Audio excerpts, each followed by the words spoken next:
guys, welcome back to my channel. I'm back with another plant video. I am really happy to be sitting down and, just relaxing and talking to y'all because this week has been so bad. Like, it's been so bad. If you guys are new to my channel, I'm in nursing school. Nursing school shouldn't really be an online class. I already finished all of my clinicals. I'm super thankful that I finished both of my clinicals during the first half of my semester because I got the experience. Like, I got to play with babies. I got to help other people. It was great. I feel like I learned so much this semester from my clinicals. Today, I had an exam that I actually didn't do that great on. I'm really sad about it because I was taking the exam and I literally was like, oh yeah, like this is great. I'm doing so well. I probably only flagged like 6 or 7 out of the 70 questions that I got, and I still didn't come out with a good grade. I got a C. I still passed, but wasn't the best score. I'm shooting for A's. But yeah, so I had exams this week. I had another exam on Tuesday and I had this exam today, and then I have projects due this weekend. I have homework, I have quizzes. It's nonsense. Like, I don't know. It's fine. I'm fine though. Like, I really am okay. I'm just a little bit stressed out. I feel like I really just wanted to sit down and get my mind off of everything. I am clearly procrastinating, but it's fine. I took a nap and I kind of expected to wake up like feeling moody and just like nah again, but I woke up with so much energy and so much like just need to talk to other people and like just interact and have fun, that's why I decided to sit down and film, really. But yeah, I'm like so thankful to everybody that actually, has to leave their house and go out there. I know that I'm trying to stay home as much as I can. I haven't really gone out since having to go pick up my dog's food, my bird's food too. So like, I think it's been about a couple weeks now. It's not awful for me. I'm pretty introverted. I don't go out. I don't really ever leave my house. I've been talking to the camera for like 10 minutes, just like updating you guys on my life because I feel like I just really want to talk to somebody that I haven't even told you guys what this video is. This video is a tag video started by Julie Nicole. She got a bunch of questions together. It's for plant tubers. I'm a plant tuber. The wonderful and beautiful Nikki from Plants, Pots, and Whatnots. Your channel is a tongue twister, and I feel like I had to say that like 5 times before I got it right. But anyway, she tagged me in this video, and I wanted to do it just because I wanted a chill, relaxed video. Steph Hall was also tagged by Nikki, and she actually did a thing where she like answered the question, and then she showed you guys a Hoya. I love Hoyas. That was the best thing for me. I loved watching that video. Like, she showed some Hoyas that I hadn't even heard of before. So go check out her video. Go check out Nikki's video. Go check out Julie's video. Spread the plant love. I wanted to do something similar to that. So let's just go ahead and get into the questions before I literally talk your ear off. The first question is, what are your 3 most expensive plants? What were their prices, and do you have any regrets? So my most expensive plant in my collection is actually my Thai constellation.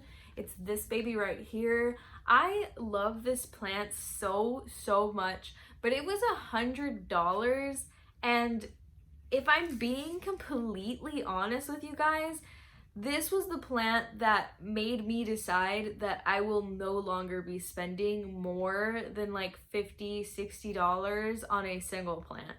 Because even though I love this plant with all my heart, like I love this plant, I really do.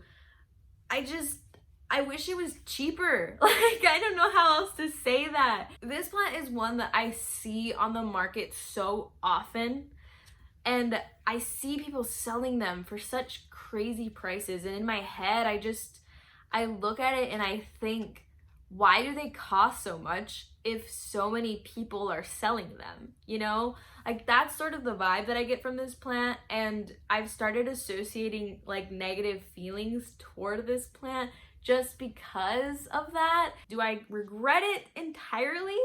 No, because I'm happy that I have it, but do I regret spending the money on it? A little bit.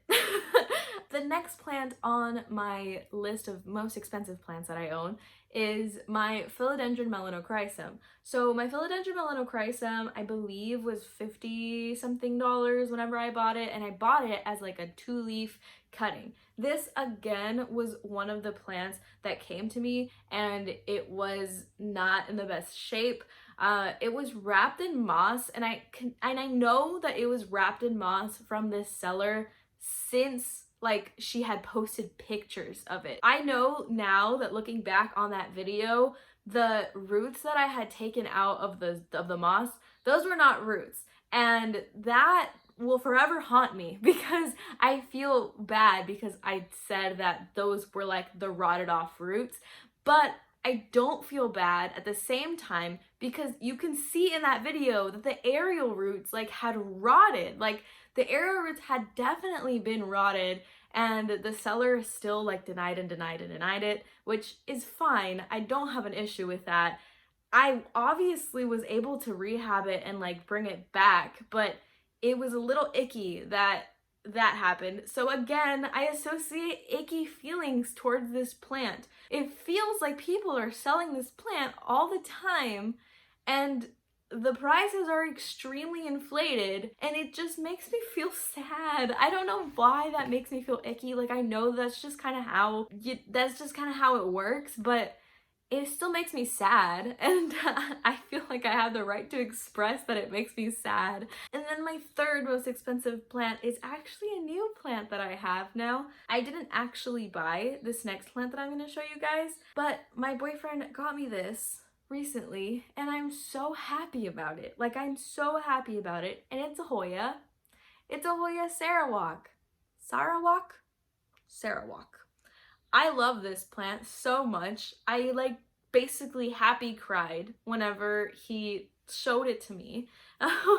He bought this for me, and I want to say this is about $60. I've seen some auctioned off for like $90, and they're like 2 leaves, and it makes my heart hurt because it's like, I wish that people wouldn't, because, you know, it's an auction. It's not the seller's fault that they're selling for those high of prices.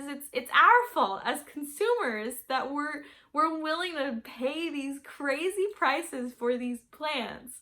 And it's just, it makes me feel so weird. I don't know how to describe how it makes me feel. I'm really happy that I got this plant. My boyfriend is literally the best on the planet. Like, I love him so much. I couldn't believe it when he got it. I guess he really missed me during this quarantine. I don't know.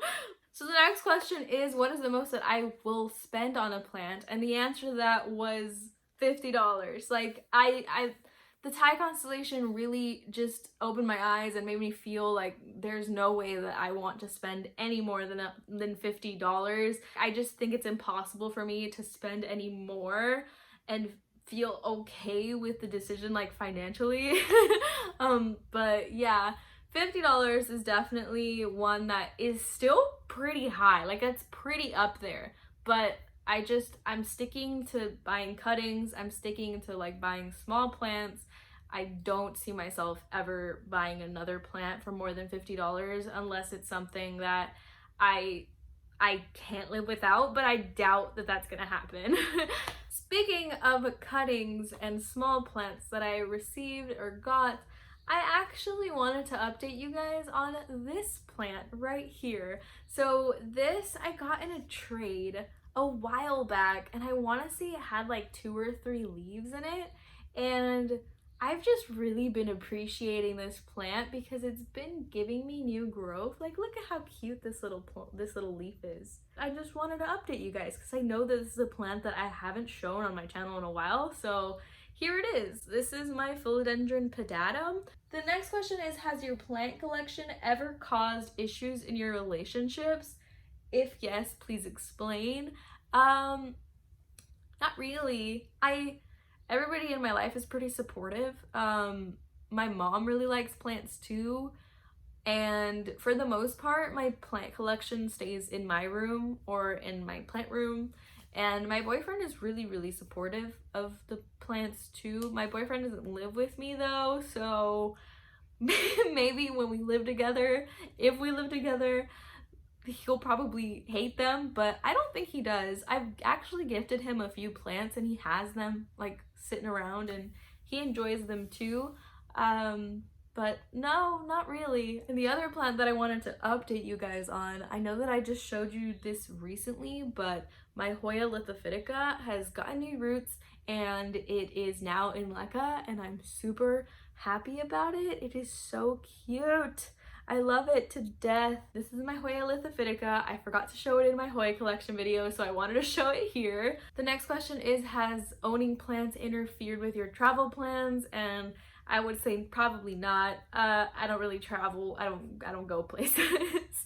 But like Steph said in her video, like I also have dogs, so my dogs and my birds and my pets are all reasons why I wouldn't travel, so I really wouldn't say that it was my plant's fault. The next plant that I wanted to show you is my philodendron silver sword.